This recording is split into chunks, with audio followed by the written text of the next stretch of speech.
ഇച്ചിരി സ്ട്രോബെറി പറിക്കാൻ പോയാലോ? ഓസ്ട്രേലിയയിൽ ബാ, ഇവിടെയാണ് കേട്ടോ. ഞങ്ങൾ വാഗയിൽ വന്നതാണ് സ്ട്രോബെറി പറിക്കാൻ വേണ്ടി. നല്ല വെയിലാണ്, 33 ടെമ്പറേച്ചറുണ്ട്, ഭയങ്കര വെയിലാണ്. പിള്ളേരെല്ലാം ഭയങ്കര എക്സൈറ്റഡ് ആയിട്ട് ഓടിയിട്ടുണ്ട്. അപ്പോൾ ഇത് കണ്ടോ, ഇതാണ് നമ്മുടെ സ്ട്രോബെറി കിടക്കുന്നത് കണ്ടോ.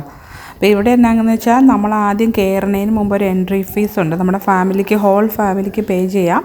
അത് കഴിഞ്ഞിട്ട് അവരൊരു പാത്രം തരും. അതിനകത്ത് നമുക്ക് എന്തോരം വേണമെങ്കിലും പറിക്കാം. പറിക്കുന്നതിന് ഏതാണ്ട് ഒരു $25 ഒരു പാത്രത്തിന്. സെൻസിൻ്റെ കയ്യിലിരിക്കുന്നത് കണ്ടോ. അപ്പോൾ അത് പറിച്ചിട്ട് എത്ര പാത്രം വേണം, നമുക്ക് എന്തോരം വേണം അതിനനുസരിച്ചുള്ള പാത്രം മേടിക്കാം, എന്നിട്ട് കൊണ്ടുപോകാം. പറിച്ച് എന്തോരം വേണമെങ്കിലും തിന്നാം. കട്ട് ചെയ്ത്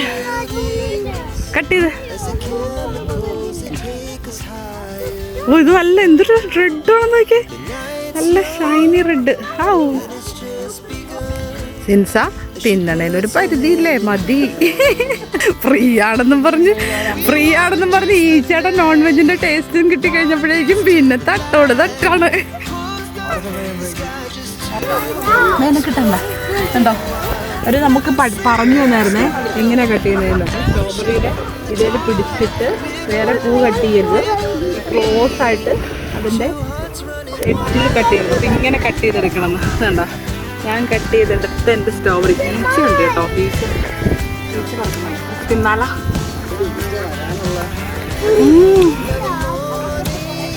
നല്ല ജ്യൂസി.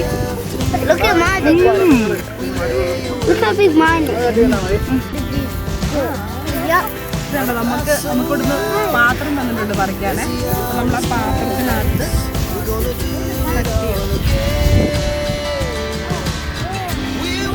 ഇവിടെ നല്ല പഴുത്തതുണ്ട്. ഒന്ന് പിടിക്കുന്നു, ഇതിങ്ങനെ എടുക്കണം കണ്ട, നല്ല റെഡ്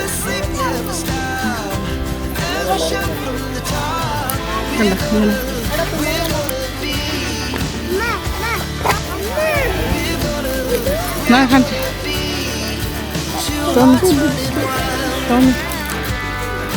ഷോമി പറിച്ചിട്ട് കാണിക്കും.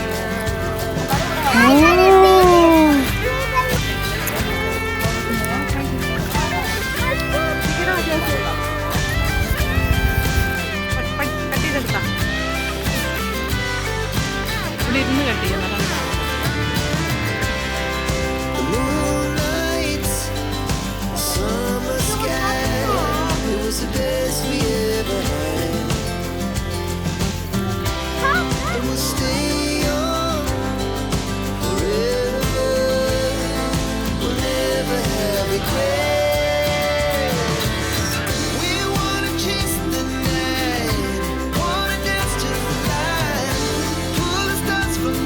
മാത്രം പോലെ. ഇതാണ് പച്ച സ്ട്രോബെറി. ഇതാണ് ഇതിൻ്റെ പൂവ്. ഈ പൂവാണ് കുറച്ച് കഴിയുമ്പോഴേക്കും കായായി വരുന്നതുണ്ടോ. ഒരു പൂ പറിക്കരുതെന്ന് പ്രത്യേകം പറഞ്ഞിട്ടുണ്ട്. പൂവാണ് നെക്സ്റ്റ് സ്ട്രോബെറി ആവുന്നത്, അതുകൊണ്ട് പൂ കട്ട് ചെയ്യല്ലെന്ന് പ്രത്യേകം പറഞ്ഞു. പക്ഷെ ഇതിനടിയിൽ നോക്കുമ്പോൾ കണ്ടാ സ്ട്രോബെറി തൂങ്ങി കിടക്കണുണ്ടോ.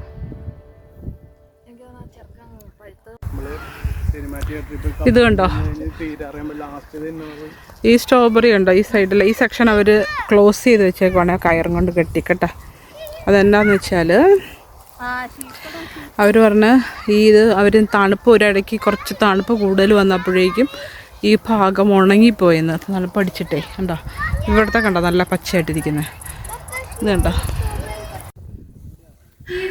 സാധാരണ സ്ട്രോബെറി പ്ലാന്റ് ചെയ്യുന്നത് ഇങ്ങനെ താഴെയാണ്. ഇത് കണ്ടോ, ഇതിങ്ങനെ ഒരു പൈപ്പ് പോലെ ഇവർ ലൈനും പോലെ ഉണ്ടാക്കിയിട്ട് അതിലാണ് ഉണ്ടാക്കിയത്. എന്തിനാന്ന് വെച്ചാൽ ഇവിടെ ഒത്തിരി റാബിറ്റ് ഉണ്ട്, അങ്ങനെ ഒരു ആനിമലൊക്കെ വന്ന് തിന്നാണ്ടിരിക്കാൻ വേണ്ടിയാണ്. പിന്നെ ഇവർ ഈ സ്ട്രോബെറി ഉണ്ടാക്കിയേക്കുന്നത് തേങ്ങയുടെ വേസ്റ്റ് പ്രൊഡക്റ്റ് ഇല്ലേ, തേങ്ങ കോക്കോപ്പിറ്റ് എന്നാണ് അവർ പറഞ്ഞത്. അത് വെച്ച് അതാണ് ഈ ബാഗിനകത്തുള്ളതെന്ന്. അപ്പോൾ അതാണ് നമ്മുടെ നാട്ടിൽ കളയുന്ന സാധനമാണ്. ഓസ്ട്രേലിയയിൽ ആക്ച്വലി ഫ്രൂട്ട് സീസൺ തുടങ്ങിക്കഴിഞ്ഞാൽ, അതായത് സമ്മർ വന്നു കഴിയുമ്പം സ്ട്രോബെറി, ചെറി, അതും ഇങ്ങനെ ഈ ഫ്രൂട്ട്സ് പിക്കിങ് ഭയങ്കര ഒരു എന്താ പറയുക, ഇവിടുത്തെ ഒരു ഇമ്പോർട്ടൻ്റ് ആയിട്ടുള്ളൊരു സംഭവമാണ്. എല്ലാ ഫാമിലിയായിട്ട് ചെയ്യാൻ പോകുന്നൊരു ആക്ടിവിറ്റിയാണേ. അപ്പം ഇനി അടുത്തൊരു ഫ്രൂട്ട് പിക്കിങ്ങിന് നമുക്ക് കാണാം. അപ്പോൾ നിങ്ങൾക്ക് ഈ വീഡിയോ ഇഷ്ടമായെന്ന് വിചാരിക്കുന്നു. ഇഷ്ടമായെങ്കിൽ ലൈക്ക് ചെയ്യാനും ഷെയർ ചെയ്യാനും സബ്സ്ക്രൈബ് ചെയ്യാനും മറക്കല്ലേ. ബായ്.